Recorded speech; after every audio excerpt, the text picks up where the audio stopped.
Welcome to GV tech talks.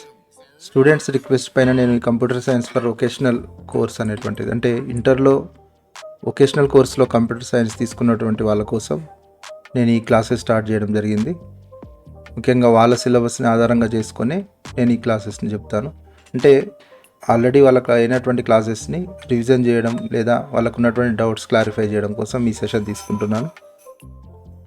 గ్రూప్లో join అయినటువంటి వాళ్ళు వాట్సాప్ కాల్ ద్వారా మీ డౌట్స్ని అడగొచ్చు. యూట్యూబ్ ద్వారా మీరు ఇక్కడ మీ క్లాసెస్ని అటెండ్ చేస్తూ వాట్సాప్ కాల్లో మీరు ఏమైనా డౌట్స్ ఉంటే వాట్సాప్ మెసేజ్ ద్వారా కానీ లేదా కాల్లో కానీ మన గ్రూప్లో అడగడానికి అవకాశం ఉంటుంది. అయితే ముందుగా మనం ఈ లెసన్ స్టార్ట్ చేసుకుందాం. మీకున్నటువంటి సిలబస్లో ఫస్ట్ చాప్టర్ వచ్చేసి introduction to computer systems and hardware అని ఉంది. Introduction to computer systems and hardware అంటే కంప్యూటర్ సిస్టమ్ అంటే ఏంటి, తర్వాత హార్డ్వేర్ అంటే ఏంటి, బేసిక్గా ఉండేటువంటి ఇన్ఫర్మేషన్, అంటే ఒక కంప్యూటర్కి సంబంధించి బేసిక్గా మనకు తెలియాల్సినటువంటి ఇన్ఫర్మేషన్ ఏంటంటే అనేది ఇందులో ఉంటుంది. అయితే కంప్యూటర్ అంటే ఏంటి, first what is computer? Computer అనేటువంటిది ఒక ఎలక్ట్రానిక్ డివైస్. ఇది మనం ఇచ్చేటువంటి డేటాను ప్రాసెస్ చేసి దాన్ని మనకు అవుట్పుట్గా ఇస్తుంది, అంటే మనకు కావాల్సిన విధంగా అవుట్పుట్ ఇస్తుంది. అంటే మనం ఇచ్చే డేటా అంటే మరి అది ఇస్తుంది కదా, ఎందుకు మరి కంప్యూటర్ వాడాల్సిన అవసరం ఏంటి అని అంటే, కంప్యూటర్ వాడడం ద్వారా మనం మల్టీ టాస్కింగ్, ఒకేసారి చాలా రకాల పనులను చాలా వేగంగా అలసట లేకుండా ఇట్లా మనం కంప్యూటర్తో సులభంగా చేసుకోవచ్చు, మన పనులు సులభంగా చేసుకునేటువంటి అవకాశం ఉంటుంది. అయితే ఇక్కడ కంప్యూటర్ అంటే ఏమిటి అనేటువంటి మీకు ఉన్నటువంటి దాంట్లో ఏంటి, కంప్యూటర్ అనేటువంటిది ఒక ఎలక్ట్రానిక్ డివైస్. ఇది వినియోగదారులు అంటే ఇక్కడ ఉపయోగించే వాళ్ళ నుంచి ఇన్పుట్ డేటా తీసుకొని ప్రాసెస్ చేసి మనకు ఫలితాలను ఇస్తుంది, అవుట్పుట్ని మనకు ఇస్తుంది మన అవసరాలకు సంబంధించి. తర్వాత కంప్యూటర్ రకాలు అంటే ఏంటి, ఇప్పుడు మనం ప్రస్తుతం వాడుతున్నటువంటివి పర్సనల్ కంప్యూటర్స్ అంటే డెస్క్టాప్ కంప్యూటర్స్, తర్వాత ల్యాప్టాప్స్, ట్యాబ్లెట్స్, ఇవి మనం ఇప్పుడు వాడుతున్నాం. వీటికంటే ముందు work stations, servers, main frame, super computer, embedded computers, ఇవన్నీ హై లెవెల్ కంప్యూటర్స్. ఇవన్నీ కూడా వీటి గురించి కూడా మనం మళ్ళీ చెప్పుకుందాం. కాబట్టి కంప్యూటర్ అనేటువంటిది ఏంటి, ఒక మెషిన్. ఫస్ట్ బేసిక్గా ఇప్పుడు మీకు దీంట్లో ఉన్నటువంటి టాపిక్స్ ఒకసారి చూసి మీకు ఏమేంటి ఇంపార్టెంట్ అని చెప్తాను. ఒకటి కంప్యూటర్ అంటే ఏమిటి, తర్వాత నెంబర్ సిస్టమ్స్ గురించి ఎందుకు ఇంపార్టెన్స్ అనేటువంటిది, తర్వాత ఇన్పుట్ అండ్ అవుట్పుట్ పరికరాలు ఏమేమి ఉన్నాయి, ఆ తర్వాత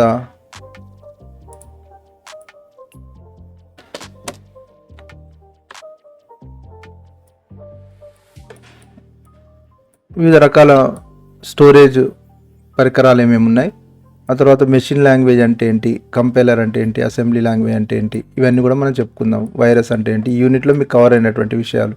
తర్వాత ఇక్కడ నెంబర్ సిస్టమ్స్ సంబంధించి డెసిమల్ అండ్ బైనరీ సిస్టమ్స్ అంటే ఏంటి, అవి అసలు ఎందుకు వాటి గురించి నేర్చుకోవాలనేటువంటిది నేను మీకు చెప్పే ప్రయత్నం చేస్తాను.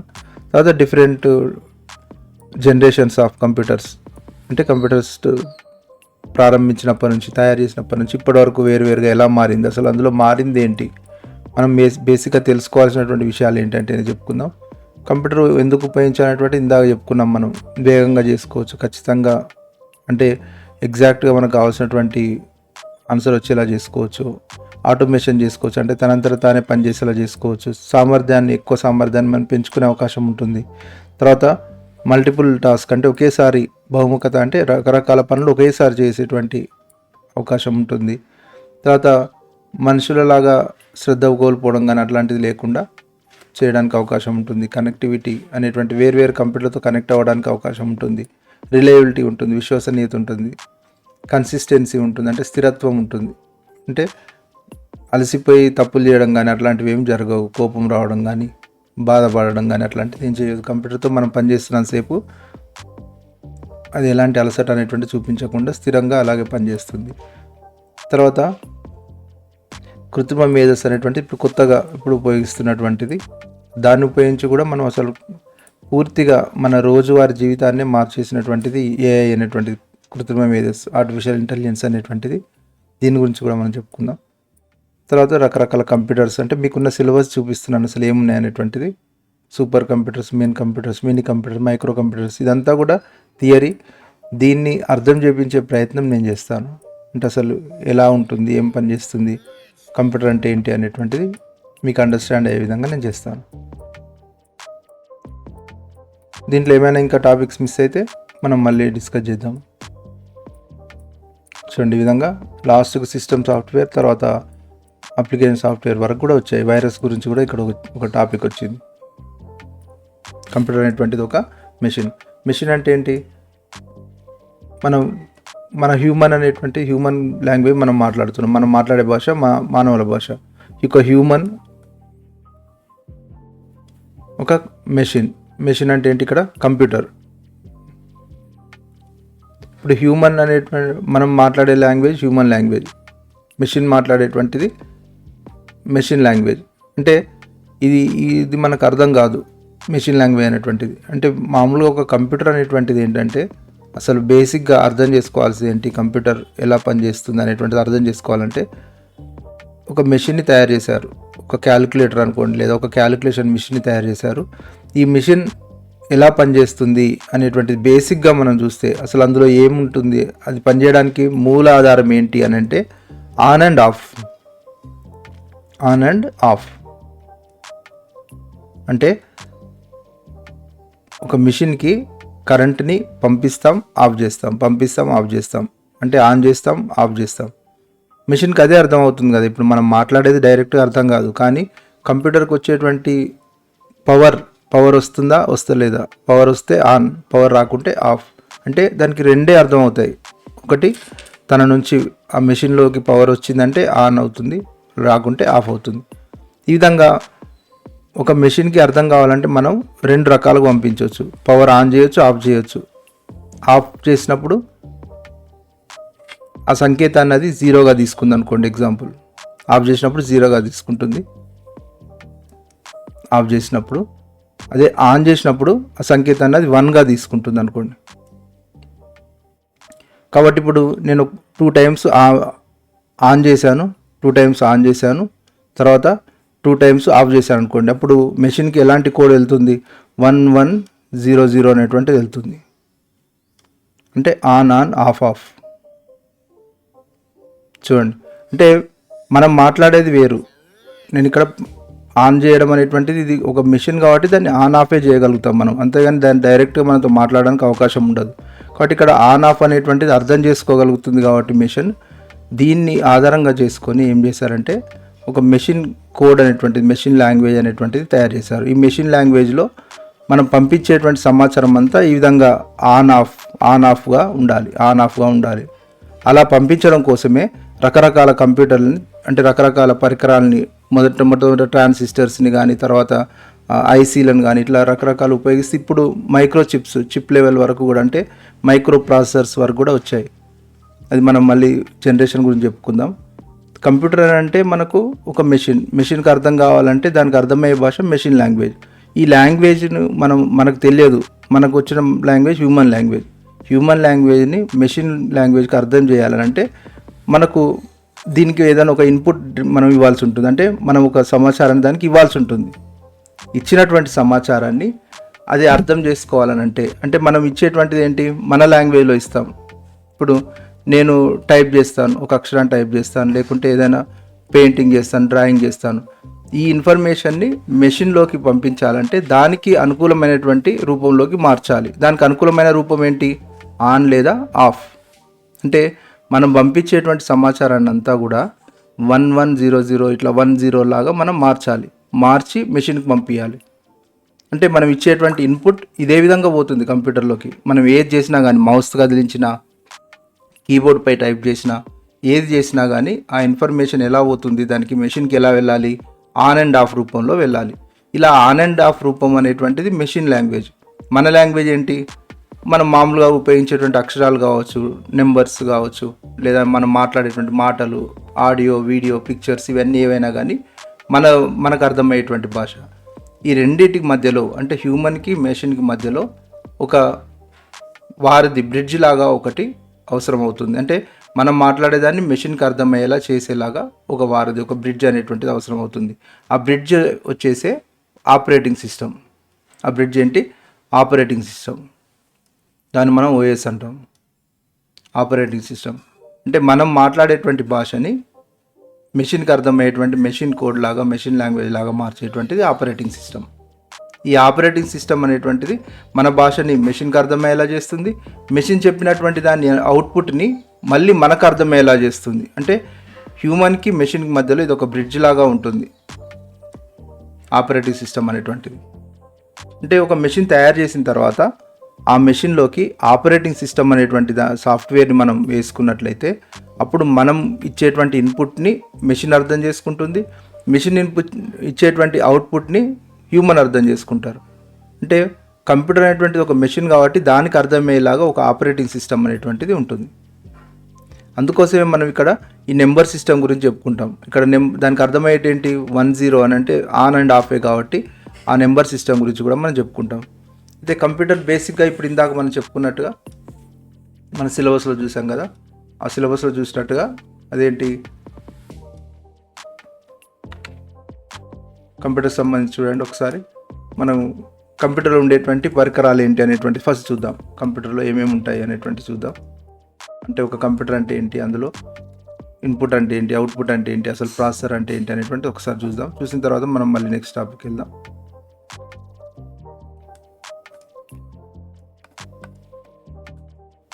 చూడండి, ఇక్కడ ఈ డయాగ్రామ్లో మీరు చూస్తే కంప్యూటర్లో మనకు ఇన్పుట్ అనేది ఉంది, అవుట్పుట్ అనేది ఉంది. మధ్యలో ఈ CPU అనేటువంటిది, సెంట్రల్ ప్రాసెసింగ్ యూనిట్ అనేటువంటిది ఉంది. దీనిలోనే అర్థమెటికల్ యూనిట్ ఉంది, మెయిన్ మెమరీ ఉంది, కంట్రోల్ యూనిట్ ఉంది, సెకండరీ స్టోరేజ్ అనేటువంటివి. అంటే ఇన్పుట్ అనేటువంటిది మనం ఇచ్చేటువంటి సమాచారం, అవుట్పుట్ అనేటువంటిది మనకు కనిపించేటువంటి సమాచారం, మధ్యలో ప్రాసెస్ చేసేదంతా కూడా సెంట్రల్ ప్రాసెసింగ్ యూనిట్ CPU అనేటువంటిది. అంటే మనం ఇన్పుట్ని అవుట్పుట్ని ఎలా అర్థం చేసుకోవాలి అని అంటే ఒక కంప్యూటర్, ఒక సెంట్రల్ ప్రాసెసింగ్ యూనిట్ అనేటువంటిది ఒక కంప్యూటర్ ఉంది.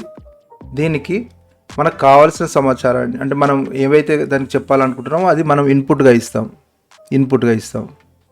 ఇన్పుట్ ఇచ్చినటువంటి దాన్ని ఇదేం చేస్తుంది, దాన్ని ప్రాసెస్ చేస్తుంది. అంటే మనం ఇచ్చినటువంటి ఇన్పుట్ని, మనం ఇచ్చినటువంటి కమాండ్స్ని, అవి ఏమున్నాయో వాటిని అర్థం చేసుకొని దానికి తగ్గట్టుగా మనకు మళ్ళీ అవుట్పుట్ని ఇస్తుంది. అంటే ఫర్ ఎగ్జాంపుల్ ఇక్కడ చూడండి, ఎగ్జాంపుల్ చూడండి. నేను ఇప్పుడు ఒక నోట్ ప్యాడ్లో నేను టైప్ చేస్తున్నాను. ఇప్పుడు నేను కీబోర్డ్ పైన నేను అక్షరాలు టైప్ చేస్తాను. ABCDEF అని నేను టైప్ చేశాను. అయితే నేను యాక్చువల్గా టైప్ చేసింది ABCD అనేటువంటి టైప్ చేయగానే మనకు స్క్రీన్ పైన కనబడుతుంది. మనం ఏమనుకుంటున్నాం అంటే టైప్ చేస్తుంటేనే ఆటోమేటిక్గా నేను టైప్ చేసింది అక్కడ వచ్చిందని అనుకుంటున్నాం. కానీ దీనికి మధ్యలో ఏం జరుగుతుందని అంటే ఎప్పుడైతే నేను ABCD అని టైప్ చేశానో, టైప్ చేసినటువంటి అక్షరాలకు ఒక కోడ్ జనరేట్ అవుతుంది. అంటే A అనేటువంటి అక్షరం, దీని నెంబర్ వచ్చి 65 ASCII కోడ్ అంటాం. ASCII కోడ్స్ ఉంటాయి, ప్రతి క్యారెక్టర్కి ఒక ASCII కోడ్ ఉంటుంది. అంటే ASCII కోడ్. ఇది ఎక్కడ మనకు మెషిన్ తయారు చేసేటప్పుడు ఇది కూడా కీబోర్డ్ కూడా ఒక మెషినే కదా, కీబోర్డ్ కూడా మెషినే కాబట్టి నేను A అని టైప్ చేసినా లేకుంటే B అని టైప్ చేసినా, ఏ అక్షరం టైప్ చేసినా దానికి అర్థమయ్యేటేంటి, మనం దీని నుంచి మన ఉన్నటువంటి కీబోర్డ్లోని ఏ కీ ప్రెస్ అయింది అనేటువంటి ఇన్ఫర్మేషన్ అది తీసుకుంటుంది. తీసుకొని దాంతో అదొక కోడ్ని జనరేట్ చేస్తుంది. ఆ కోడ్ జనరేట్ చేసిన కోడ్ని ప్రాసెసర్కి పంపిస్తుంది, కంప్యూటర్కి. పంపించిన తర్వాత కంప్యూటర్ అర్థం చేసుకొని ఈ కోడ్కి అర్థం ఇది అంటే వాళ్ళు టైప్ చేసింది ఇది అనేటువంటిది అర్థం చేసుకొని ఈ కంప్యూటర్లో ఉన్నటువంటి ఆపరేటింగ్ సిస్టమ్ ఏం చేస్తుందని అంటే మనకు బయటికి అవుట్పుట్ని చూపిస్తుంది. ఇప్పుడు ఇక్కడ నోట్ ప్యాడ్ అనేటువంటిది ఆపరేటింగ్ సిస్టంలో ఉన్నటువంటి ఒక అప్లికేషన్.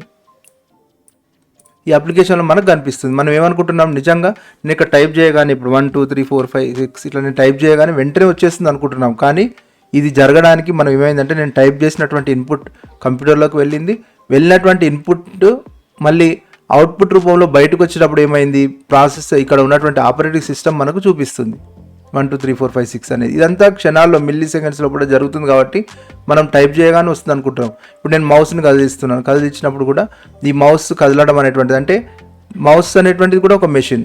దీన్ని ఎటు కదిలిస్తున్నాం అనేటువంటి ఇన్ఫర్మేషన్ మాత్రమే అది తీసుకుంటుంది. తీసుకున్నటువంటి దాన్ని ఆ నెంబర్ కోఆర్డినేట్స్ అంటే X and Y యాక్సిస్లో ఇప్పుడు నేను లెఫ్ట్ నుంచి రైట్ ఎంత జరిపాను, పైనుంచి కిందికి ఎంత జరిపాను అనేటువంటి నెంబర్స్ మాత్రమే అది ప్రాసెసర్కి పంపిస్తుంది. పంపించగానే ఇందులో ఉండేటువంటి ఆపరేటింగ్ సిస్టమ్ ఏం చేస్తుంది, వచ్చినటువంటి నెంబర్స్ని బట్టి మనకు మౌస్ కర్సర్ని మనకి ఇక్కడ స్క్రీన్ పైన చూపిస్తుంది. తర్వాత క్లిక్ చేస్తే ఒక కోడ్ని పంపిస్తుంది, రైట్ క్లిక్ చేస్తే ఒక కోడ్ని పంపిస్తుంది. అంటే అర్థం ఏంటి, మనం చేసేటువంటి ప్రతి పని, మనం ఇచ్చేటువంటి ఇన్పుట్ ఏదైతే ఉందో ఇది మనకు అర్థమయ్యేటువంటి ఇన్పుట్. దీన్ని కంప్యూటర్కి అర్థమయ్యేటువంటి మెషిన్ లాంగ్వేజ్ లాగా మార్చి ఆపరేటింగ్ సిస్టమ్ మళ్ళీ దాన్ని ప్రాసెస్ చేసి వచ్చినటువంటి అవుట్పుట్ని మళ్ళీ మనకు అర్థమయ్యేటువంటి లాంగ్వేజ్లో చూపిస్తుంది. ఇదంతా కూడా కంప్యూటర్లో జరిగేటువంటిది. అంటే మనం ఇన్పుట్ ఇస్తాం, లోపల ప్రాసెస్ జరుగుతుంది, అవుట్పుట్ వస్తుంది. ఈ విధంగా జనరల్గా కంప్యూటర్ అనగానే మనకు ఏముంటుందని అంటే, కంప్యూటర్కి మనం ఇన్పుట్స్ ఇస్తాం, దానిలో ప్రాసెస్ జరుగుతుంది, అవుట్పుట్ అనేటువంటిది మనకు జనరేట్ అవుతుంది. ఈ విధంగా సిపియులో కేవలం అప్పుడప్పుడు అవుట్పుట్ జనరేట్ అవడమే కాకుండా నేను ఇక్కడ దీన్ని సేవ్ చేశాను అనుకోండి. ఇప్పుడు ఈ నోట్ ప్యాడ్లో ఉన్నటువంటి ఇన్ఫర్మేషన్ సేవ్ చేశాను. సేవ్ చేయడానికి మరి దానికి మెమరీ ఉండాలి కదా. అంటే సిపియు అనేటువంటిది యాక్చువల్గా సెంట్రల్ ప్రాసెసింగ్ యూనిట్. అది యాక్చువల్ కంప్యూటర్లో అంటే బ్రెయిన్ లాగా, మనకు బాడీలో బ్రెయిన్ ఎలాగో సిపియు అనేటువంటిది అలా బ్రెయిన్ లాగా.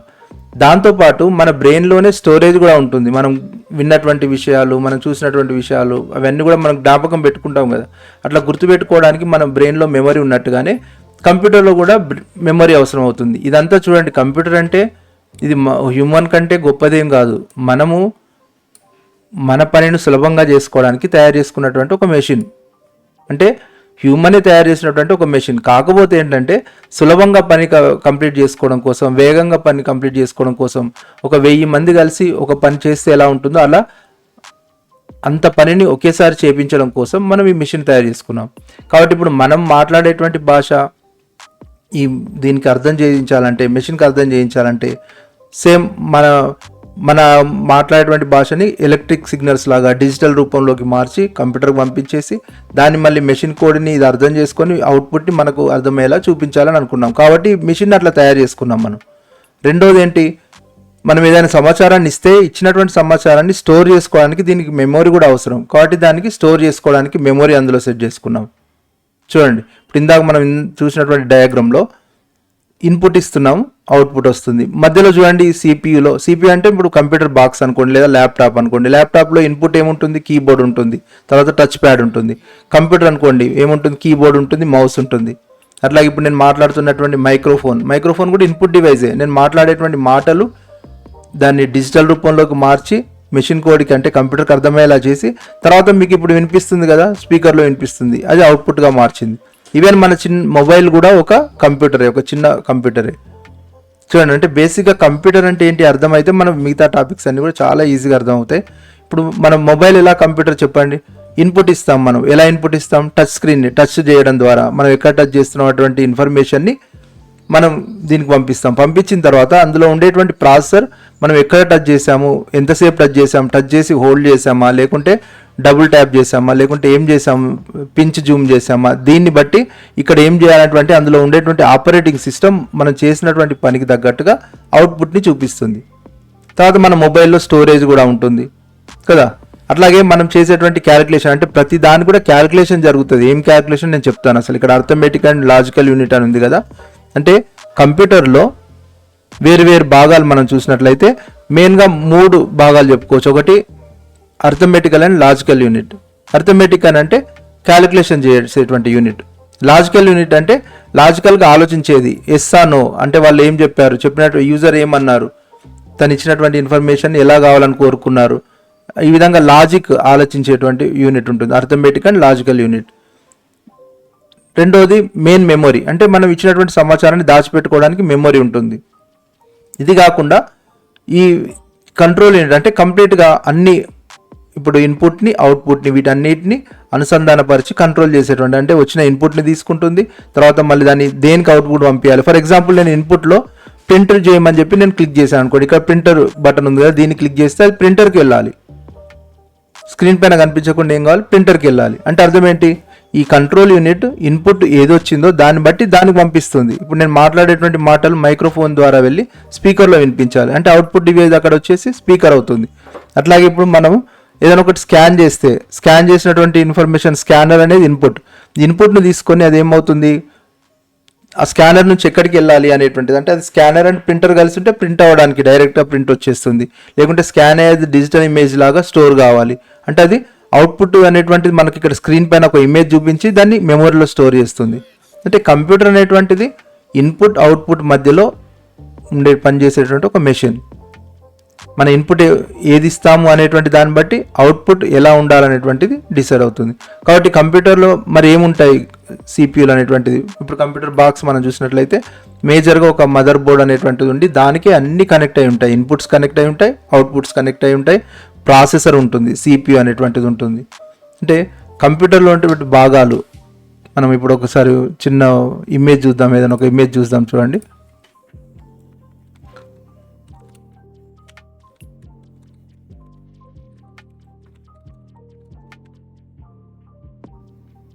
కంప్యూటర్ లోపలి పార్ట్స్ చూడండి. ఒక ఇమేజ్ నేను సింపుల్ ఒక ఇమేజ్ మీకు ఓపెన్ చేసి చూపిస్తున్నాను. దీంట్లో చూడండి, దీంట్లో మనకు కింద ఒక బోర్డు ఉంటుంది. బోర్డుకి రకరకాల డివైస్ కనెక్ట్ చేసుకోవడానికి స్లాట్స్, ఎక్స్పాన్షన్ స్లాట్స్ అని ఉన్నాయి చూడండి. ఇప్పుడు దీంట్లో కనిపిస్తున్నటువంటి ఇప్పుడు మనం ఇంకొకటి ఓపెన్ చేస్తాం చూడండి.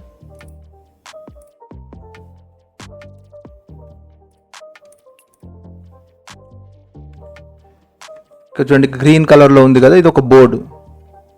ఈ బోర్డు ఎందుకు తీసుకున్నామంటే ఇప్పుడు ఇన్ని డివైజులు, ఇన్పుట్ డివైజులు, అవుట్పుట్ డివైజులు, స్టోరేజ్ డివైజులు, పవర్ ఇవన్నీ కనెక్ట్ చేయాలంటే మనం విడివిడిగా అన్నిటిని కలుపుకొని వైర్లు కనెక్ట్ చేసుకోవాలి. అంటే దేని వైరు, ఇవన్నీ వైర్లన్నీ ఇప్పుడు ఫర్ ఎగ్జాంపుల్ సిడి డ్రైవ్ నుంచి వచ్చేటువంటి వైర్లు, తర్వాత ర్యామ్ నుంచి వచ్చేటువంటి వైర్స్, ఇట్లా వేరువేరుగా వైర్స్ అన్నీ కనెక్ట్ చేయాలంటే అది పెద్ద చిక్కుగా అయిపోతుంది. కాబట్టి అలా ఉండకుండా సింపుల్గా ఉండడం కోసం మనం ఎలక్ట్రిక్ బోర్డ్స్ ఉపయోగిస్తాం, పీసీబీస్ అంటాం.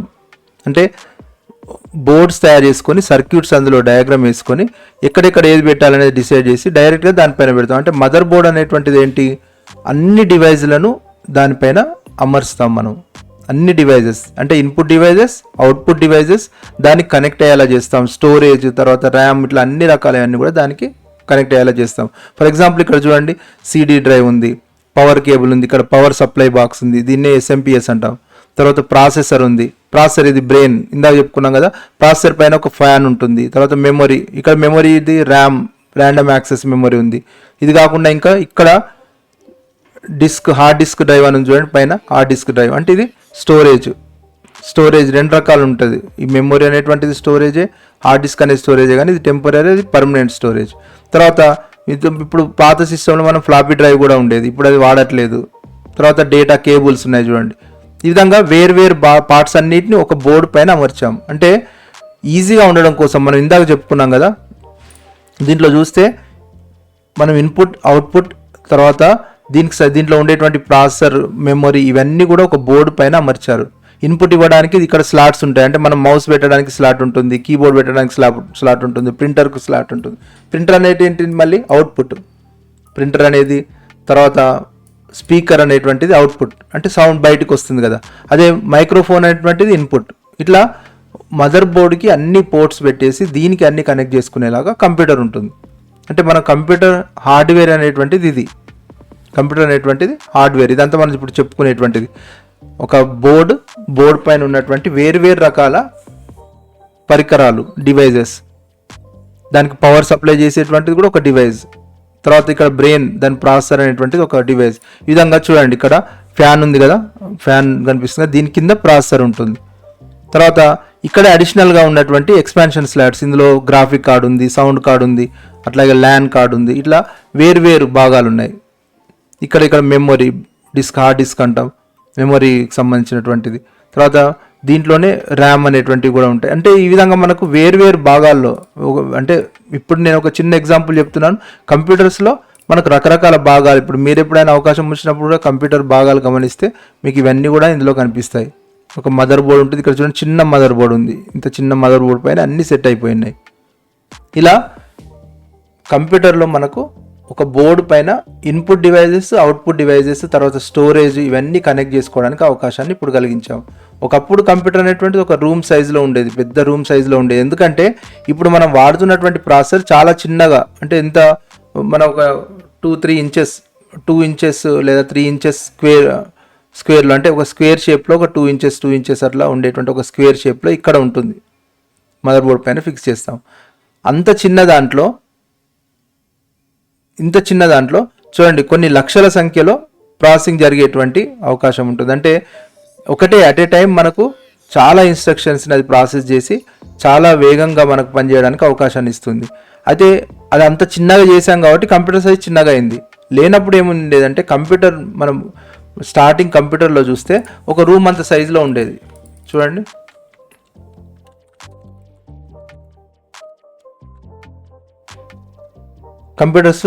స్టార్టింగ్లో కంప్యూటర్స్ అనేది ఒక రూమ్ అంత సైజులో ఉండేదంట. చూడండి, ఎందుకు అంత రూమ్ అంత సైజు ఉండేదంటే అప్పుడు ఉపయోగించినటువంటి పార్ట్స్ చాలా పెద్దగా ఉండేవి. ఇప్పుడు మనం చిప్ ఏ విధంగా అయితే ప్రాసెసర్ అనేటువంటిది చిన్న సైజులో ఉంటుందని చెప్పుకున్నాం కదా, అలా కాకుండా అప్పుడు ఉపయోగించినటువంటి దాంట్లో, అంటే మొట్టమొదటి ఉపయోగించినప్పుడు ఒక రూమ్ అంతా కూడా ఆ పెద్ద పార్ట్స్ ఉన్నాయి కాబట్టి రూమ్ అంతా అమర్చేవాళ్ళు. ఇట్లా ఒక కంప్యూటర్ ఉంటే ఇట్లా రూమ్ అంతా కూడా ఒకటే కంప్యూటర్. అప్పుడు ఓన్లీ సైంటిస్టులు మాత్రమే దానిపైన పనిచేసేటువంటి అవకాశం ఉండేది. ఇక్కడ చూడండి, ఇవాల్యూషన్ అని చూద్దాం.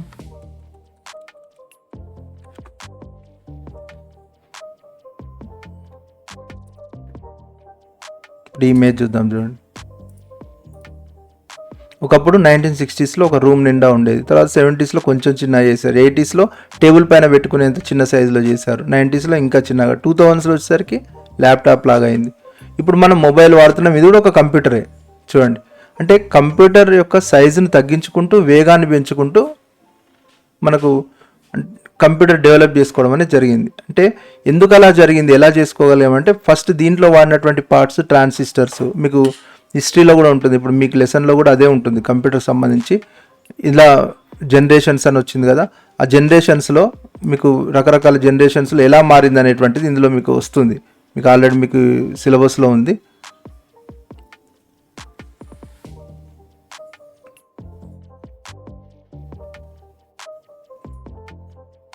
ఇక్కడ చూడండి 5వ తరం, 4వ తరం, ఇక్కడ చూడండి జనరేషన్స్.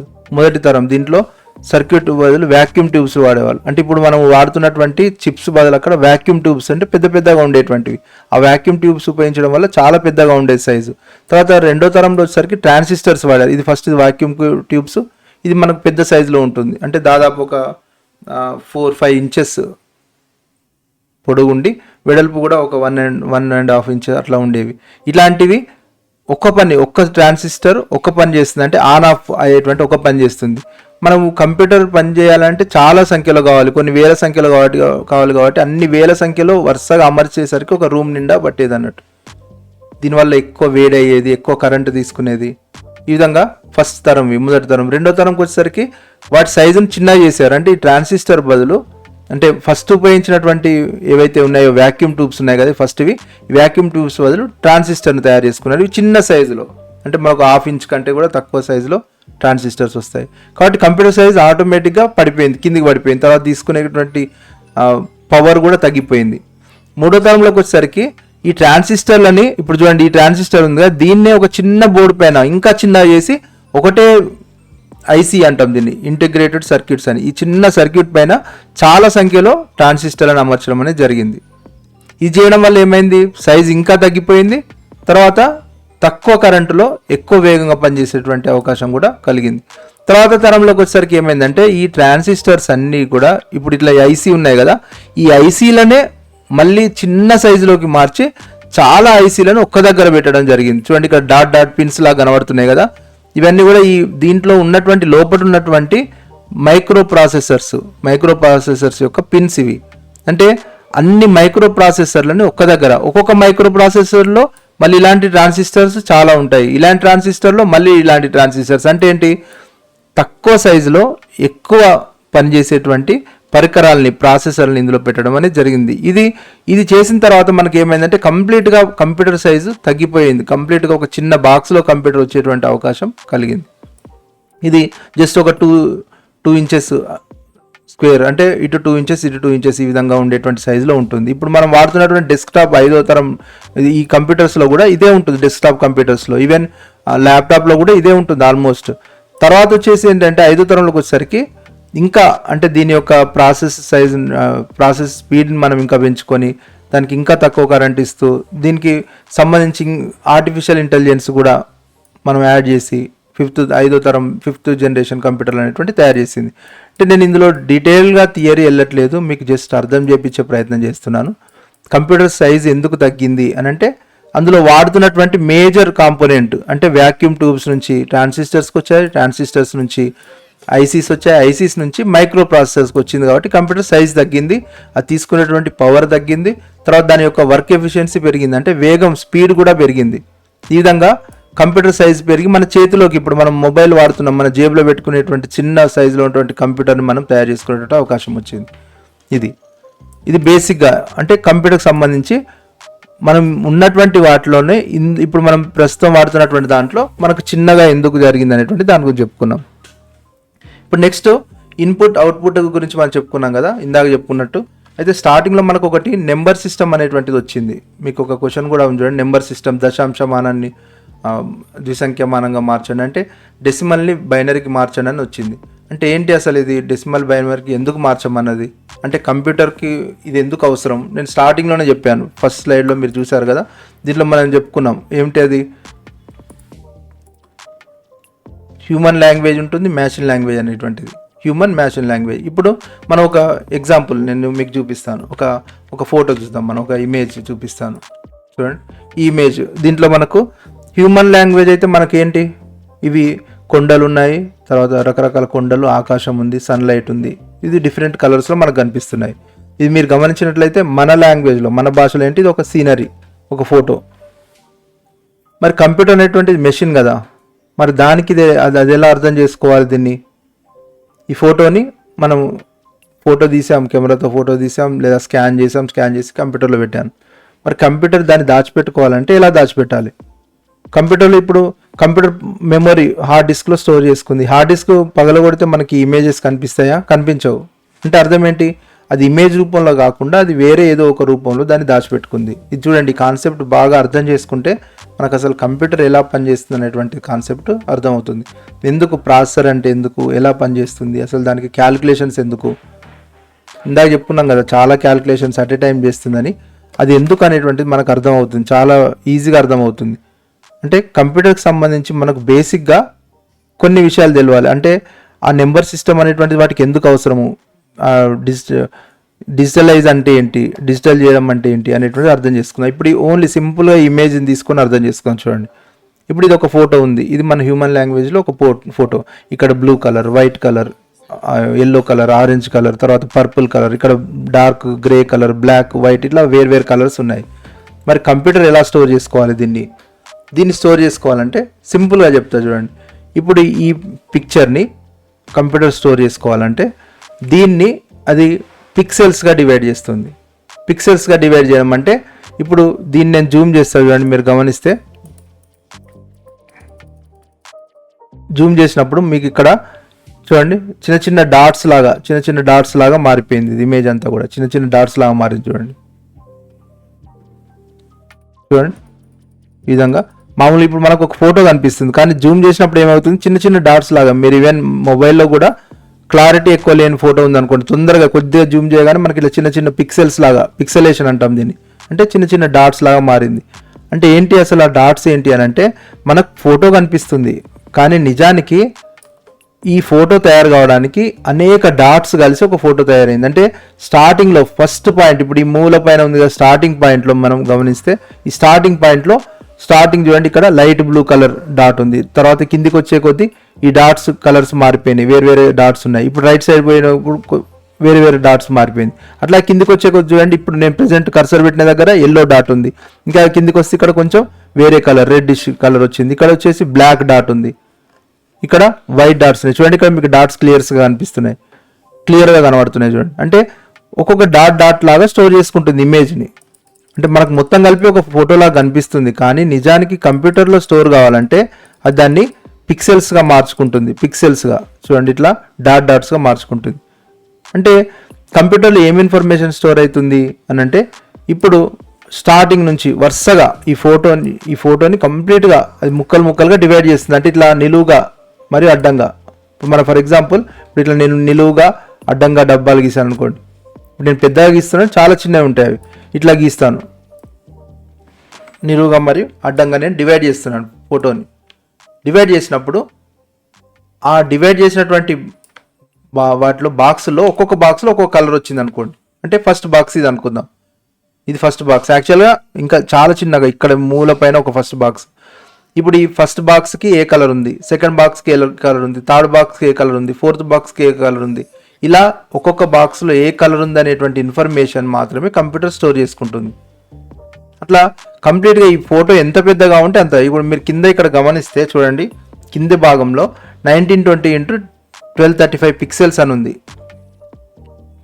ఇక్కడ మీరు గమనిస్తే ఈ ఫోటో సైజ్ వచ్చి 1925x1235 పిక్సెల్స్. అంటే అర్థం ఏంటి, ఇది అడ్డంగా 1920 డాట్స్ ఉన్నాయి, దీంట్లో నిలువుగా 1235 డాట్స్ ఉన్నాయి. అంటే కంప్యూటర్ అన్ని డాట్స్ ఇన్ఫర్మేషన్ స్టోర్ చేసుకుంది. మరి డాట్స్ ఇన్ఫర్మేషన్ ఎలా స్టోర్ చేసుకుంటుంది చూడండి. ఇక్కడ మీకు ఒక సింపుల్ ఎగ్జాంపుల్ చూపిస్తాను. ఫర్ ఎగ్జాంపుల్ ఇక్కడ బ్లూ కలర్ని అది ఎలా స్టోర్ చేసుకుంటుంది.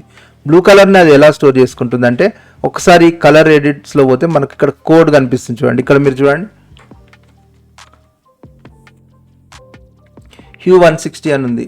అంటే ఇక్కడ నేను క్లిక్ చేసిన ప్లేస్ చూద్దాం, ఇక్కడ వేరే ప్లేస్ ఉంది. ఇప్పుడు నేను సెలెక్ట్ చేసింది కాబట్టి అట్లా ఉంది. నేను ఇప్పుడు దీన్ని తీసుకుంటాను, బ్లూ కలర్ తీసుకుంటాను. ఇప్పుడు బ్లూ కలర్ తీసుకున్నాను. ఇప్పుడు చూడండి కోడ్ ఏమేమి వచ్చింది చూడండి. రెడ్ 71, గ్రీన్ 146, బ్లూ 185 అని ఉంది. అంటే ప్రైమరీ కలర్స్ ఇవి, రెడ్, గ్రీన్, బ్లూ అనేటువంటి వీటి ద్వారానే మనకు అన్ని కలర్స్ ఫామ్ అవుతాయి. అంటే ఆ ఫస్ట్ డాట్ యొక్క ఇన్ఫర్మేషన్ అది స్టోర్ చేసుకోవాలంటే 71, 146, 185 ఈ మూడు వాల్యూస్ని స్టోర్ చేయాలి. అయితే 71, 146, 185 దీన్ని కంప్యూటర్ స్టోర్ చేసుకోవాలని అంటే మనకు కంప్యూటర్కి ఇచ్చేటువంటి ఇన్ఫర్మేషన్ ఎలా ఉంటుంది, ఆన్ ఆర్ ఆఫ్, అంటే 1 or 0. కానీ ఇక్కడ 71 ఉండదు కదా, మరి 71 ఉండదు, 146 ఉండదు, 185 ఉండదు 1 or 0 అన్నప్పుడు.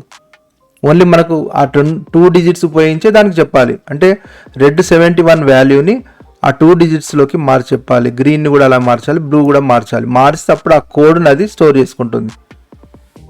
అంటే చూడండి సింపుల్గా ఇదేమో మనకు ఇక్కడ చూడండి, ఇది RGB అనేటువంటి కోడ్. చూడండి సింప్లిఫై చేస్తాను మీకు. ఇది ఈ RGB అనేటువంటి కోడ్ని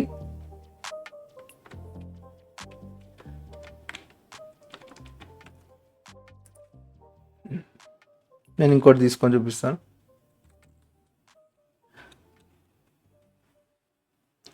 ఇది RGB కోడ్ ఎంత ఉంది, 71, 146, 185. అంటే 71, 146, 185 అనేటువంటిది ఇది కలర్ వాల్యూస్, కలర్ కోడ్స్ అవి. చూడండి ఇంకోటి 71,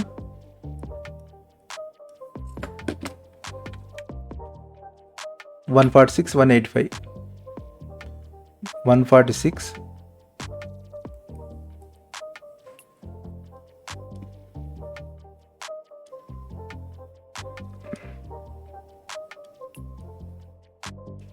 ఇదేంటిది, ఇది దేని ఇన్ఫర్మేషన్, ఇది మనం ఇందాక చూసాం కదా ఫోటోలో, ఈ ఫస్ట్ బ్లూ కలర్ యొక్క ఇన్ఫర్మేషన్ కదా.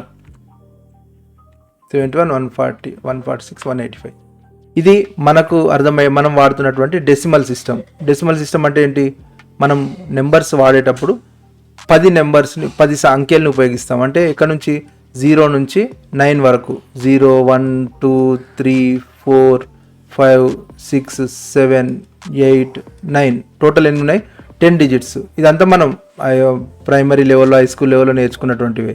ఇది డెసిమల్ సిస్టమ్. అంటే మనం ప్రస్తుతం వాడుతున్నటువంటి సిస్టమ్ డెసిమల్ సిస్టమ్. 71 అని నేను రాశానంటే డెసిమల్ సిస్టమ్. డెసిమల్ సిస్టమ్ అని ఎందుకు అంటామంటే, ఇవన్నీ చూడండి 10 డిజిట్స్ మనం వాడుతున్నాం కదా. 10 డిజిట్స్ని వాడినప్పుడు ఫస్ట్ దీన్ని నెంబరింగ్ ఎట్లా చేస్తాం మనం, మామూలుగా వాటి ప్లేస్ వాల్యూస్ ఎట్లా చెప్తాం, ఇది 1s అంటాం కదా, ఇది 10s అంటాం, తర్వాత నెక్స్ట్ వచ్చేది 100s అంటాం, తర్వాత వచ్చేది 1000s అంటాం. ఇది దేన్ని బట్టి డిసైడ్ అయింది అని అంటే, మనం ఇది డెసిమల్ సిస్టమ్ కదా వాడేది 10 డిజిట్స్ కాబట్టి ఫస్ట్ 1s అనేటువంటిది ఎలా డిసైడ్ అవుతుందంటే చూడండి, మనం వాడేటువంటి సిస్టమ్ 10⁻10 కదా, డెసిమల్ సిస్టమ్ 10⁻0 ఫస్ట్ది, తర్వాత 10⁻1, 10⁻2, 10⁻3. అంటే మనం వాడే సిస్టంలో డెసిమల్ సిస్టమ్ కాబట్టి ఫస్ట్ వాడేదానికి 10⁻1 అంటే x⁻0 10⁻0 1 అవుతుంది, 10⁻1 10 అవుతుంది. చూడండి 1 10 వచ్చింది కదా. 10⁻2 10² 100, 10³ 1000. నెక్స్ట్ అంటే 10,000s. ఇట్లా ప్రతిసారి కూడా మనకు 10 అనేటి దాని యొక్క వాల్యూస్ మనం పెంచాం. 10⁻0 నుంచి ఇట్లా పెరుగుతూ పోయింది. అందుకే మన సిస్టంలో డెసిమల్ సిస్టమ్ అంటాం. అంటే మనం ఏ నెంబర్ రాసినా కానీ జనరల్గా నేను ఇక్కడ 71 అని రాస్తే కింద 10 అని రాయాలి యాక్చువల్గా. అంటే ఇది డెసిమల్ సిస్టమ్ అని తెలవడానికి, మనం 10 అంకెలు ఉపయోగించి నెంబర్ రాస్తున్నామని చెప్పడానికి. చూడండి 71, 146, 185 ఉన్నాయి కదా, వీటిని అన్నిటిని కూడా మనం డెసిమల్ సిస్టంలోనే రాసాం. ఇప్పుడు 71, 146, 185 ఈ 3 వాల్యూస్ని ఇప్పుడు కంప్యూటర్ ఎలా స్టోర్ చేసుకోవాలి. మరి ఇప్పుడు 71 అనేది మన డెసిమల్ సిస్టమ్ కదా, కంప్యూటర్కి అర్థమయ్యేది ఏంటి, ఓన్లీ 0 and 1 అంటే ఓన్లీ 2 నెంబర్స్ ఉపయోగించే దాన్ని ఉపయోగించాలి. దీన్ని మనం బైనరీ సిస్టమ్ అంటాం. దాన్ని ఏమంటాం మనం, బైనరీ సిస్టమ్. బైనరీ సిస్టమ్ అంటే ఏంటి, అంకెలు మనం ఇప్పుడు ఇంతకుముందు స్లైడ్లో మీరు చూసినప్పుడు మనం నెంబర్స్ చెప్పడానికి 10 డిజిట్స్ వాడాం. అలా కాకుండా ఓన్లీ 2 డిజిట్స్ వాడి నెంబర్ని చెప్తే దాన్ని బైనరీ సిస్టమ్ అంటాం. ఇదేమో డెసిమల్ సిస్టమ్, ఇది బైనరీ సిస్టమ్. బైనరీ సిస్టమ్ అనేటువంటిది ఎలా చేయాలి, ఇప్పుడు మీకు కొన్ని ఎగ్జాంపుల్స్ కూడా కొన్ని ప్రాబ్లమ్స్ ఇచ్చారు కదా మీ బుక్లో. ఇదేంటి బైనరీ సిస్టమ్స్ ఎట్లా మార్చుకోవాలని కొన్ని ఎగ్జాంపుల్. 84 డెసిమల్ని ఇక్కడ ఆక్టా సిస్టమ్, అంటే సిస్టమ్స్ కూడా మళ్ళీ వేరే వేరే ఉన్నాయి. బైనరీ సిస్టమ్ లాగానే మనకు హెక్సాడెసిమల్ సిస్టమ్ ఉంది, అంటే వేరు సిస్టమ్స్ ఉన్నాయి. అందులో మీరు ఇక్కడ చూడండి బైనరీని డెసిమల్గా మార్చండి అని ఇచ్చాడు, ఇదేమో హెక్సాడెసిమల్గా మార్చమన్నారు. అంటే 16 అంకెలు ఉపయోగిస్తే హెక్సాడెసిమల్. ఇట్లా వేరు ఉన్నాయి చూడండి, దాంట్లో కూడా మళ్ళీ రకాలు ఉన్నాయి. అయితే ఇక్కడ మనకు మేజర్గా ఫస్ట్ బైనరీ చూద్దాం. ఇక్కడ 42ని 2గా మార్చండి అని ఇచ్చారు కదా, మార్చితే మనకు అది ఎలా వచ్చింది, దాని రిజల్ట్ చూడండి 101010 అనేటువంటిది వచ్చింది. అంటే ఓన్లీ 1 and 0s ఉపయోగించి మనం 42ని చూపిస్తున్నాం. ఇలా చేశారు ఇది. ఇప్పుడు మనం ఇక్కడ 71ని చేసి చూద్దాం. చూడండి 71 మనం డెసిమల్స్కి మార్చాలంటే 71 తీసుకొని ఇప్పుడు మనం ఉపయోగిస్తున్నట్టు అంకెలు 2 కదా, 2 తోటి డివైడ్ చేస్తాం. 2తో డివైడ్ చేస్తే ఇక్కడ మనకు 235 పోతుంది, 35 70 పోతుంది. పోయిన తర్వాత 1 మిగులుతుంది కదా. ఇట్లా అంటే ఇది ఆల్రెడీ తెలిసి ఉండొచ్చు, నేను సింపుల్ తెలియని వాళ్ళ కోసం అని చెప్తున్నాను. 2 to the power ఇక్కడ ఏం చేస్తాం, మనకి ఇక్కడ ఎంత అవుతుంది 34, అంటే 2 17s 34 పోతే 1 మిగులుతుంది. చూడండి మళ్ళీ 2తో చేస్తే 2 8s 16 పోతే 1 మిగులుతుంది. తర్వాత ఇక్కడ 2 4s చూడండి, అంటే అర్థం ఏంటి, మనం ఇక్కడ జస్ట్ 2తో డివైడ్ చేసుకుంటూ వెళ్తున్నాం అంతే.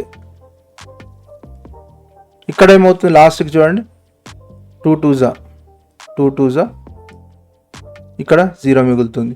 నెక్స్ట్ ఇక్కడ 2 1s ఇక్కడ 0. ఇప్పుడు ఈ నెంబర్ని 10001111 అనేటువంటి దాన్ని మనం పక్కన వేసుకుంటే, అంటే ఇక్కడ నుంచి కింద నుంచి పైకి వేసుకుంటే 10001111. ఇప్పుడు దీన్ని మనం పక్కన వేసుకొని మనం చూద్దాం. చూడండి ఇప్పుడు సేమ్ ఇందాక దీంట్లో ఒక ఎగ్జాంపుల్ చూసారు చూడండి, 42ని కూడా ఎట్లా చేశారు, ఇక్కడ మీకు ఎగ్జాంపుల్ ఇచ్చినటువంటి దాంట్లో 2తో డివైడ్ చేశారు. 221s 42 పోయింది. అంటే ఇక్కడ 220s యాక్చువల్ ఇక్కడ తప్పబడింది. 221s ఓకే 0 ఫస్ట్ 0 ఇచ్చారు, పైకి వేశారు. తర్వాత 2 10s 20 పోతే 1 మిగిలింది. తర్వాత 2 5s 10 పోతే 0 మిగిలింది. 2 2s 4 పోతే 1 మిగిలింది. తర్వాత 2 1s 2 0 మిగిలింది. ఇప్పుడు వీటిని పక్కన రాసుకున్నారు. ఇక్కడ ఫస్ట్ ఉంది కదా 1 0 1 0 1 0 అట్లా పక్కన రాసుకొని ఈ నెంబర్స్ని మనం తీసుకున్నారు. సేమ్ ఇట్లాగే మనం ఇప్పుడు ఆ 71 కూడా అట్లాగే చేసాం. అయితే ఇప్పుడు దీని వాల్యూ ఎలా తెలవాలి, మనకు దాని వాల్యూ తెలవాలంటే ఇంతకుముందు మనం ఏం చేసాం, దశాంశమానంలో అంటే దీంట్లో ఏం చేసాం మనం ఇందాక దీంట్లో ఏం చేసాం 10 to the power of 0, 10 to the power of 1, 2 to the power of 10 to the power of 2, 10 to the power of 3 అని తీసుకున్నాం కదా. ఇక్కడ ఏం చేయాలనంటే 2 to the power of తీసుకోవాలి. ఇందాక మీకు అక్కడ ఎగ్జాంపుల్కి ఇచ్చినటువంటి 101010 అనేది వచ్చింది కదా, దాన్ని ఎట్లా తీసుకోవాలి, ఫస్ట్ దాన్ని 2 to the power of, ఇది దశాంశం అంటే ద్విసంఖ్యమానం కాబట్టి 2 to the power of 0 తీసుకోవాలి, రెండోది 2 to the power of 1 తీసుకోవాలి, మూడోది 2 to the power of 2 తీసుకోవాలి, నాలుగోది 2 to the power of 3, ఐదోది 2 to the power of 4. అంటే ఏమేమి వస్తాయి చూడండి, 2 to the power of 0 అంటే 1 2 to the power 1 అంటే 2 2 to the power 2 అంటే 4 8 16 తర్వాత 32 వస్తుంది, తర్వాత 64 తర్వాత 128 256 512 1024. అంటే ఈ విధంగా మనకు పెరుగుతూ పోతుంది. ఇప్పుడు ఫస్ట్ వాల్యూ 1 కాబట్టి 1 0 0 కాబట్టి ఫస్ట్ దీని వాల్యూ 0 ప్లస్ ఇక్కడ 2 కదా, 2 1 2 ప్లస్ చూడండి 4 0 0 ప్లస్ 8 1 8 ప్లస్ ఇక్కడ 8 తర్వాత ఏమొచ్చింది 16 0 ఉంది, తర్వాత 32 అనేది 1 ఉంది, అంటే 16 0 ప్లస్ 32 టోటల్ చేద్దాం ఎన్ని 2 + 8 10 తర్వాత 32 టోటల్ 42 అయింది. చూడండి మనకు కావాల్సినటువంటి నెంబర్ వచ్చింది. అంటే ఈ నెంబర్ని 42 అనే నెంబర్ని మనం ఈ విధంగా సింపుల్గా కంప్యూటర్కి అర్థమయ్యే ఆన్ అండ్ ఆఫ్ లాంగ్వేజ్లోకి మార్చాం. డెసిమల్ లాంగ్వేజ్ అంటే ఏం లేదు, on and off language. On అంటే 1, ఆఫ్ అంటే 0. అప్పుడు మన కంప్యూటర్కి కరెంట్ పవర్ని ఆన్ చేస్తూ ఆఫ్ చేస్తూ, ఇందాక మనం చెప్పుకున్నాం కదా ట్రాన్సిస్టర్స్ ఇవన్నీ వాడినప్పుడు, అంటే first vacuum tubes, transistors, chips అవన్నీ వాడింది ఎందుకోసం అంటే కరెంట్ని ఆన్ అండ్ ఆఫ్ చేస్తూ పంపించడానికి. అలా ఆన్ అండ్ ఆఫ్ చేసి పంపించిన దాన్ని అది 101010 ఇట్లా ఏది వస్తుందో దాన్ని తీసుకొని అది అర్థం చేసుకుంటుంది. అంటే నేను ఇట్లా 3 వరుసగా ఇట్లా on off on off on off అని పంపిస్తే అది అర్థం ఎట్లా చేసుకుంటే 42 అని అర్థం చేసుకుంటుంది. ఇలా మనం మార్చుకోవడానికి ఇందాక మనం డెసిమల్ సిస్టమ్ అనేటువంటి చూసాం. సేమ్ ఇక్కడ ఏమవుతుందని అంటే ఇందాక ఈ కలర్ కోడ్ చూసాం కదా మనం, ఈ కలర్ కోడ్ని 71ని డెసిమల్స్కి మార్చుకుంటుంది, 146ని డెసిమల్స్కి మార్చుకుంటుంది, తర్వాత 185ని డెసిమల్స్కి మార్చుకొని ఈ 3 వాల్యూస్ని అది స్టోర్ చేసుకుంటుంది.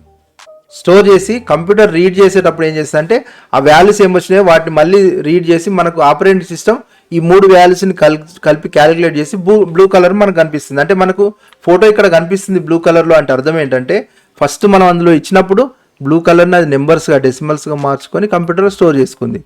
స్టోర్ చేసుకున్న దాన్ని మళ్ళీ మనకు తిరిగి బ్లూ కలర్లో చూపించడానికి మధ్యలో ఆపరేటింగ్ సిస్టమ్ ఉంది, కానీ నిజానికి కంప్యూటర్లో అది డెసిమల్ సిస్టంలో స్టోర్ అయింది. అంతేకాకుండా ఇప్పుడు ఇంకా అడ్వాన్స్ సిస్టమ్స్ వచ్చేసి అంటే డెసిమల్ కాకుండా హెక్సాడెసిమల్ వరకు అంటే 16 డిజిట్స్ కూడా వాడతాం. అంటే ఇప్పుడు మనం మామూలుగా ఇక్కడ చూడండి డెసిమల్ మనం మామూలుగా వాడేటువంటి బేస్ డెసిమల్ బేస్ అంటాం. డెసిమల్ సిస్టమ్ 0 నుంచి 9 వరకు 10 అంకెలు ఉపయోగిస్తున్నాం. అదే బైనరీ సిస్టంలో 0 and 1 ఉపయోగిస్తా అని చెప్పాం కదా. ఆక్టా సిస్టంలో 0 నుంచి 7 అంటే ఓన్లీ 8 డిజిట్సే ఉపయోగించి చేస్తాం. అప్పుడు ఏమొస్తుంది దీని వాల్యూస్ ఎట్లా లెక్క పెట్టాలి, ప్లేస్ వాల్యూస్ అంటే 8 to the power of 0, 8 to the power of 1, 8 to the power of 2, 8 to the power of 3 అట్లా మనం తీసుకుంటాం ప్లేస్ వాల్యూస్. ఇంకా నాలుగోది వచ్చి హెక్సాడెసిమల్. ఇది కూడా ఇప్పుడు అంటే మన మెమరీ సైజ్ పెరిగింది, అంటే చాలా ఎక్కువ డేటాను మనం ప్రాసెస్ చేస్తున్నాం కాబట్టి తక్కువ ప్లేస్లో ఎక్కువ డేటాని స్టోర్ చేయాలి కాబట్టి ఇప్పుడు ఏం చేస్తారంటే ఈ బైనరీ సిస్టమ్ అనేటువంటిది కాకుండా ఇప్పుడు ప్రెజెంట్ హెక్సాడెసిమల్ సిస్టమ్ని కూడా ఉపయోగిస్తున్నారు. దీన్ని ఉపయోగిస్తే మనం చాలా ఈజీగా పెద్ద నెంబర్ని ఓన్లీ చిన్న 2 డిజిట్స్ రూపంలో మనం స్టోర్ చేయడానికి అవకాశం ఉంటుంది. అయితే ఇక్కడ ఉపయోగిస్తున్న నెంబర్స్ ఏంటి అని అంటే 0 నుంచి 9 వరకు ఇవి 10 ఉన్నాయి, తర్వాత ABCDEF అంటే 6 డిజిట్స్, టోటల్ 16 డిజిట్స్ని ఉపయోగిస్తారు, 16 డిజిట్స్ని ఉపయోగిస్తారు. మరి దీని ప్లేస్ వాల్యూస్ ఎలా ఉంటాయి, ఫస్ట్ వాల్యూకి ఏమో 16 to the power of 0 ఉంటుంది అంటే 1, సెకండ్ దానికి 16 ఉంటుంది 16 to the power of 1 ఉంటుంది, థర్డ్ దానికి 16 to the power of 2 ఉంటుంది అంటే 256. ఇట్లా మనకు పెరుగుతూ పోతుంది, 16 తోటి గుణిస్తాం మనం. అంటే నెంబర్స్ని రాయడంలో మనకు డిఫరెంట్ సిస్టమ్స్ ఉన్నాయి. Binary system, decimal. బైనరీ అంటే 2 అంకెలు, డెసిమల్ అంటే 10 అంకెలు, ఆక్టల్ అంటే 8 అంకెలు, హెక్సాడెసిమల్ అంటే 16 అంకెలు ఉపయోగిస్తాం. 16 అంకెలు అంటే ఏంటి, 0 నుంచి 9 వరకు 10 ప్లస్ ABCDEF. ఇప్పుడు నీకు ఎగ్జాంపుల్ చూపిస్తామండి. ఇదే ఇమేజ్కి ఇప్పుడు ఈ ఇమేజ్ చూసాం కదా, ఈ ఇమేజ్ యొక్క హెక్సాడెసిమల్ ఎలా ఉందో మీరు ఒకసారి చూడండి. నేను ఆల్రెడీ హెక్సాడెసిమల్ ఎడిటర్లో మీకు ఓపెన్ చేసి పెట్టాను. ఇప్పుడు మీరు ఒకసారి చూస్తే తెలుస్తుంది చూడండి. ఇది ఇప్పుడు ఈ ఇమేజ్ సేమ్ ఇప్పుడు నేను మీకు చూపించినటువంటి ఇమేజ్ ఏదైతే ఉందో దానికి సంబంధించి ఫస్ట్ FF అని చూడండి. FF అంటే 16 FF. ఈ రెండింటిని మనం F వాల్యూ 16 అంటే 16 into 1 అంటే 16 into 16 ఫస్ట్ దాని వాల్యూ ఇప్పుడు మీరు లెఫ్ట్ సైడ్ చూడండి, ఇక్కడ మీకు ఆ వాల్యూస్ అన్నీ వస్తాయి, దాని వాల్యూ ఎంత అనేటువంటిది. ఎఫ్ఎఫ్ అని ఉంది కదా, ఒకసారి ఇక్కడ గమనిస్తే ఫస్ట్ కలర్ కోడ్ అది ఎఫ్ఎఫ్ అని పెట్టుకుంది. 8 బిట్లో అయితే 255, 16 బిట్లో అయితే ఇది 24 బిట్లో. అంటే మన కంప్యూటర్ ఇప్పుడు ప్రెసెంట్ మనం 64 బిట్ ప్రాసెసర్లు ఉపయోగిస్తున్నాం. అంటే ఒకేసారి 64 బిట్స్ని అది ప్రాసెస్ చేస్తుంది. బిట్స్ అంటే ఏంటి, బైట్స్ అంటే ఏంటి మళ్ళీ చూద్దాం మనం, ఒకసారి నేను చెప్తాను. అయితే ఇక్కడ మీరు జస్ట్ అబ్జర్వ్ చేయండి, మనం ఇచ్చిన ఫోటో ఏదైతే ఉందో దాంట్లో ఫస్ట్ పిక్సెల్ అనేది ఎఫ్ఎఫ్ అని స్టోర్ చేసుకుంది, తర్వాత D8, FF, E0, 88 ఇట్లా నెంబర్స్ లాగా స్టోర్ చేసుకుంది. ఇందులో చూడండి ABCDలు కూడా వచ్చాయి నెంబర్లో. అంటే ఇది ఏ సిస్టమ్, ఇది హెక్సాడెసిమల్ సిస్టమ్. ఇవి లెఫ్ట్ సైడ్ ఉంది చూడండి, ఇవి మనకు అంటే ఎన్ని బిట్స్ ఉన్నాయనేటువంటి ఇందులో చూపిస్తుంది. ఇప్పుడు ఇక్కడ ఎఫ్ఎఫ్ మధ్యలో ఏదైనా ఒక నెంబర్ ఇస్తున్నా 2D అని ఉంది, అంటే 2 అనేటువంటి డిజిట్, తర్వాత D అనేటువంటిది ABCDEF వరకు వాడతాయని చెప్పాం కదా, 16 డిజిట్స్. కాబట్టి ఈ 2 డిజిట్స్ అనేది వాడడం అనేటువంటి జరిగింది, 2 and D. అంటే D అంటే 14th డిజిట్, 2 అనేది నెంబర్ 2. చూడండి ఇది 16, 2 into 16 32 ప్లస్ 14 డిజిట్. అంటే ఇక్కడ మనకు వేర్వేరు నెంబర్స్ని మనం ఓన్లీ ఈ 16 డిజిట్స్లో ఉండేటువంటి నెంబర్స్ ఉపయోగించి తెలియజేస్తున్నాం. ఇది హెక్సాడెసిమల్ సిస్టమ్. అదే మనకు ఒకవేళ బైనరీ సిస్టమ్ అయి ఉంటే ఎలా ఉండేది, కంప్లీట్గా 101010 అలా ఉండేది కదా. ఇప్పుడు మనం సింపుల్ క్యాలిక్యులేటర్లో కూడా మనం చూడవచ్చు. నేను ఇందాక చూపిస్తాను చూడండి, ఇందాక మనం 71 చేసాం కదా, 71 మనం చేసాం కదా, చూద్దాం ఒకసారి. సార్ మీరు స్క్రీన్ పైన చూడండి,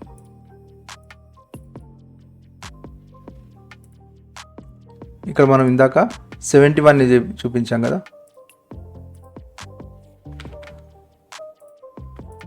క్యాలిక్యులేటర్ ఓపెన్ చేస్తాను. క్యాలిక్యులేటర్లో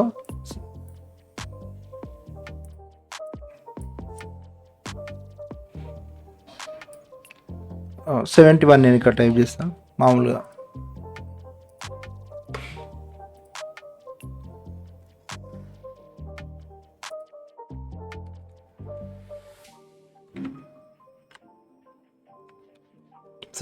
ఇది మామూలు మన డెసిమల్ సిస్టమ్. ఇప్పుడు దీన్ని కొంచెం మనం ఏం చేద్దామంటే ఇంకా అడ్వాన్స్ సిస్టంలోకి వెళ్దాం. అంటే డెసిమల్ కాకుండా వేరే సిస్టమ్స్ ఎట్లా ఉంటుందో చూద్దాం.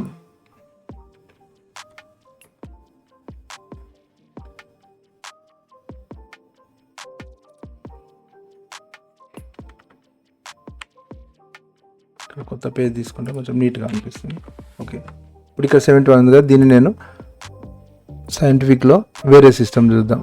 అంటే బైనరీ కానీ అట్లా ఎట్లా ఉంటుందని చూద్దాం. ఇట్లా స్టాండర్డ్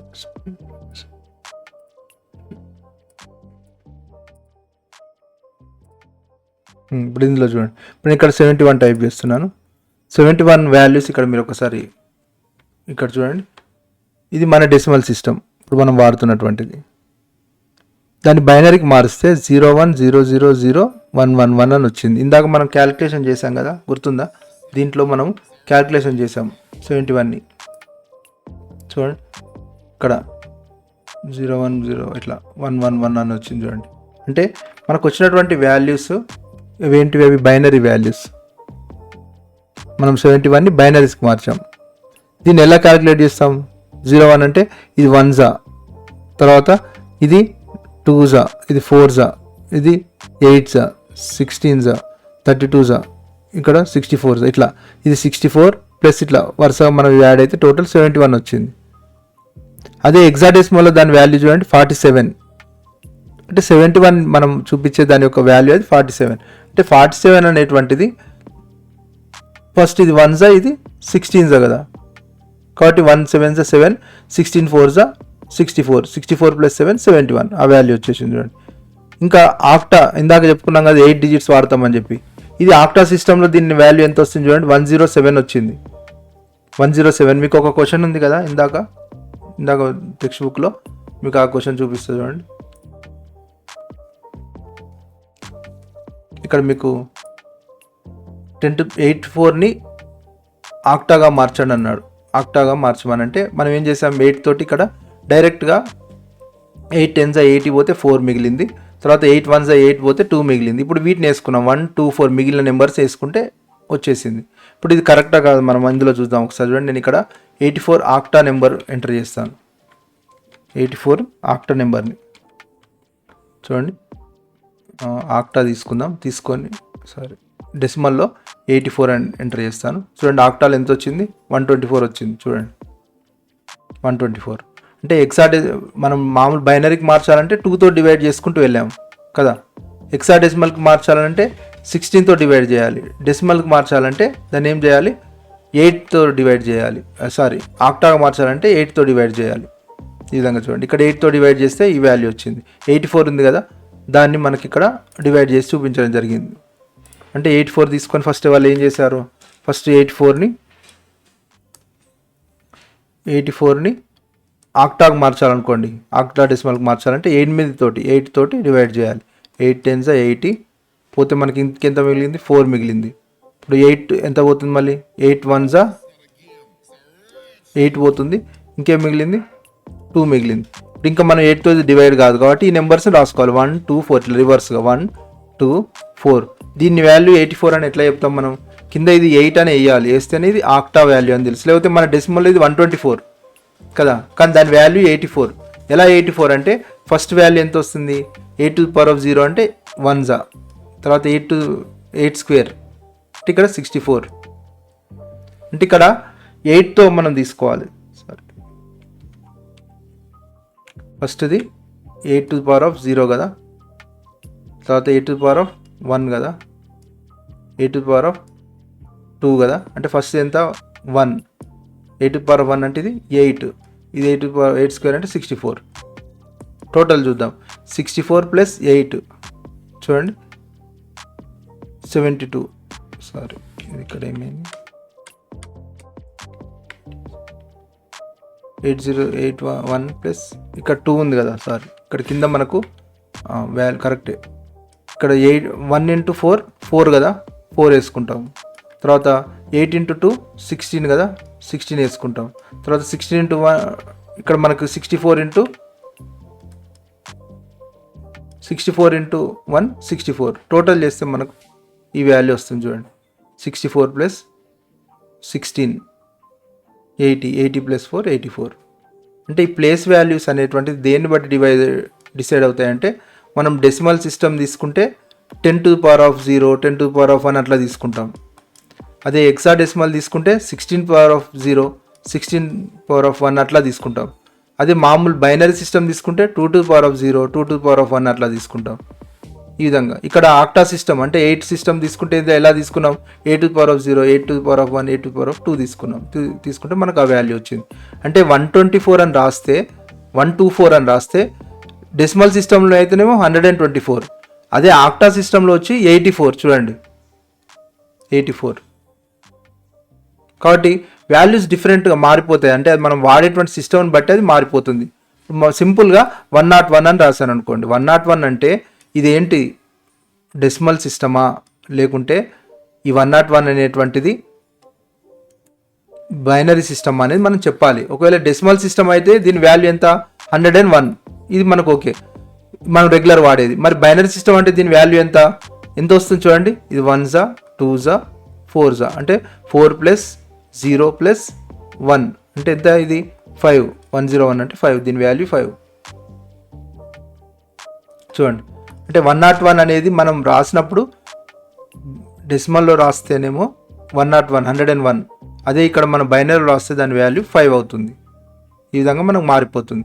ఇదే 101ని మనం చూడండి, ఇదే 101ని ఆక్టాలో తీసుకుంటే ఎంత,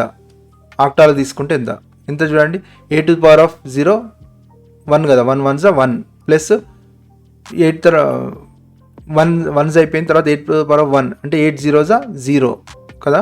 నెక్స్ట్ ఇక్కడ 64 × 1 64 + 1 అంటే టోటల్ ఎంత అయింది 65, దీని వాల్యూ 65. చూడండి 101 అనే దాని వాల్యూ మూడిట్లో మారిపోయింది. ఆక్టాలో అయితేనేమో 65 దాని వాల్యూ, డెసిమల్లో అయితేనేమో మనం వాడేటువంటి 101, తర్వాత అది బైనరీలో అయితే 5. చూడండి ఇంత డిఫరెన్స్ ఉంది దేని దానికి. ఎందుకనంటే మనం వాడేటువంటి నెంబర్ని బట్టి మనం నెంబర్ సిస్టమ్ అనేటువంటిది మారుతుంది. మీకు ఇచ్చినటువంటి క్వశ్చన్లో కూడా అదే అన్నట్టు, నెంబర్ సిస్టమ్ మార్చండి అన్నారు కదా. సింపుల్గా అది ఏ సిస్టమో ఆ సిస్టమ్ తోటి మనం భాగించుకుంటూ వెళ్తే మనకు ఆ నెంబర్ అనేటువంటిది వచ్చేస్తుంది. ఇప్పుడు హెక్సాడెసిమల్ని మార్చండి అని అంటే కూడా ఇక్కడ చూడండి వీళ్ళు ఈజీగా 8 అనేది గుణకం అంటే ఇక్కడ హెక్సాడెసిమల్ 16 రావాలంటే మనకు దీన్ని ఇక్కడ తీసుకున్నారు. ఇది నెంబర్ సిస్టమ్ గురించి. ఎందుకు నెంబర్ సిస్టమ్ అని ఇప్పుడు చెప్పుకున్నాం కదా, అది ఆన్ అండ్ ఆఫ్ అని అర్థం చేసుకుంటుంది కాబట్టి మనం ఆ విధంగా దాన్ని ఆ నెంబర్స్కి మార్చాల్సిన అవసరం ఉంటుంది. తర్వాత మెషిన్ లాంగ్వేజ్ అంటే ఏంటి? మెషిన్ లాంగ్వేజ్ అంటే ఇందాక చెప్పుకున్నాం కదా 0-1 అర్థం చేసుకుంటుంది కంప్యూటర్ అనేది మెషిన్ లాంగ్వేజ్. ఈ మెషిన్ లాంగ్వేజ్ అర్థం చేసుకోవడానికి మధ్యలో అంటే మెషిన్ లాంగ్వేజ్ అనేటువంటిది 0-1గా మార్చాలంటే మనకు అసెంబ్లీ లాంగ్వేజ్ అనేటువంటిది కూడా ఒకటి అవసరం అవుతుంది. ఇది హై లెవెల్ లాంగ్వేజ్ అంటే ఇక్కడ మనకు సింపుల్గా అర్థమయ్యే లాంగ్వేజ్ మనం మాట్లాడేటువంటిది 10 అంటే ఏదైనా ఒక నెంబర్ చెప్పాలన్నప్పుడు 25 అనేటువంటిది మనం సింపుల్గా చెప్తాం, అది మన లాంగ్వేజ్. మెషిన్ లాంగ్వేజ్ అది ఎలా అర్థం చేసుకుంటే 0-1లో అర్థం చేసుకోవాలి. కాబట్టి ఇక్కడ ఆ 0-1లో అర్థం చేసుకోవాలంటే దానికి అసెంబ్లీ లాంగ్వేజ్లో చెప్పాల్సి ఉంటుంది. అసెంబ్లీ లాంగ్వేజ్ మనకు తెలియదు. అసెంబ్లీ లాంగ్వేజ్ అని అంటే మెషిన్ అర్థం చేసుకునే లాంగ్వేజ్. ఆ అసెంబ్లీ లాంగ్వేజ్ అంటే దాంట్లో మెమొరీలు అంటే ఈడిఎక్స్, ఈబిఎక్స్, ఈఏఎక్స్ అనేటువంటి మెమొరీ అంటే మెమొరీలో పవర్లో ఉండేటువంటి దానికి అర్థమయ్యే భాషలు చెప్తుంది. ఇది చెప్పాలంటే మనకు తెలియదు కాబట్టి మనకు హెల్ప్ చేసేవారంటే కంపైలర్ అనేటువంటిది హెల్ప్ చేస్తుంది. అంటే మనం టైప్ చేసినటువంటి కోడ్ని ఈ కంపైలర్ ఏం చేస్తుందంటే అసెంబ్లీ లాంగ్వేజ్లోకి మార్చి మెషిన్ అంటే నెక్స్ట్ లెవెల్ మెషిన్ లాంగ్వేజ్గా అది మార్చడానికి అవకాశాన్ని కలిగిస్తుంది. అంటే మనకి కంపైలర్ అనేటువంటిది ఉపయోగపడుతుంది. ఫర్ ఎగ్జాంపుల్ C++, జావా ఇట్లాంటి కోడ్ అంటే ప్రోగ్రామింగ్లో కోడ్ రాసినప్పుడు ఆ కోడ్ని కంపైలర్ ఏం చేస్తుందంటే అసెంబ్లీ లాంగ్వేజ్కి మార్చి కంప్యూటర్కి పంపించడం అనేటువంటి జరుగుతుంది. అంటే సింపుల్గా దానికి కంప్యూటర్కి అర్థమయ్యేటువంటి హై లెవెల్ లాంగ్వేజ్కి అది మారుస్తుంది. అంటే ఈ ప్రోగ్రామ్స్ అన్నీ కూడా మనం రాసే ప్రోగ్రామ్స్ అన్నీ కూడా మధ్యలో ఈ కంపైలర్ అనేటువంటిది లేకపోతే కంప్యూటర్కి అర్థం కాదు. ఇప్పుడు మనం రకరకాల ప్రోగ్రామ్ పేర్లు వింటున్నాం. ఇప్పుడు ప్రెజెంట్ పైథాన్ కానీ ఇట్లాంటివి కూడా మనం వింటున్నాం. జావా, C++, ఇవి ఆల్రెడీ మనకు ఎప్పుడు రెగ్యులర్గా వినిపించేటువంటి ప్రోగ్రామింగ్ లాంగ్వేజ్. ఎవరైనా ప్రోగ్రామ్ చేస్తున్నారంటే .NET అని చెప్తారు, లేకుంటే జావాలో చేస్తున్నంటారు, C++లో చేస్తున్నంటారు. ఇవన్నీ ఏంటంటే ఈ లాంగ్వేజెస్లో మనం చేసినప్పుడు దాని మధ్యలో ఉండేటువంటి కంపైలర్ అనేటువంటిది అంటే మనం ఆ ప్రోగ్రామ్ టైప్ చేసి కంపైల్ అనగానే దాన్ని అది అసెంబ్లీ లాంగ్వేజ్కి మార్చి మెషిన్కి అర్థమయ్యేటువంటి లాంగ్వేజ్ లాగా పంపిస్తుంది. అప్పుడు మనకు అవుట్పుట్ అనేటువంటిది కనిపిస్తుంది.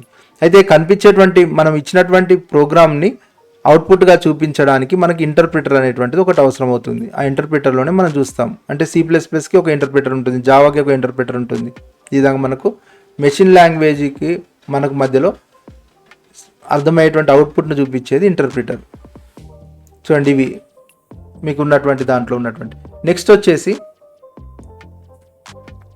ఇంకా చూద్దాం. చూడండి మీకు ఈ ఫస్ట్ చాప్టర్లో కవర్ అయిన టాపిక్స్ ఇంకేమైనా మిస్ అయితే చూద్దాం. అంటే బేసిక్గా కంప్యూటర్కి సంబంధించి మనం కొన్ని ముఖ్యాంశాలు చెప్పుకున్నాం. ఏంటి అదే మెషిన్ కోడ్ అంటే ఏంటి, తర్వాత మెషిన్ లాంగ్వేజ్ అంటే ఏంటి, హ్యూమన్ లాంగ్వేజ్ అంటే ఏంటి, ఇన్పుట్ అంటే ఏంటి, అవుట్పుట్ అంటే ఏంటి, తర్వాత అది ఎట్లా స్టోర్ చేసుకుంటుంది, ఇన్ఫర్మేషన్ అంతా చెప్పుకున్నాం. ఇది కాకుండా మీకు ఇంకా ఏమేమి ఉన్నాయో ఒకసారి చూద్దాం. కంప్యూటర్లో వేరు భాగాలు, పార్ట్స్ ఇవన్నీ కూడా చెప్పుకున్నాం. 2 తరాలు అంటే జనరేషన్స్ గురించి చెప్పుకున్నాం కదా.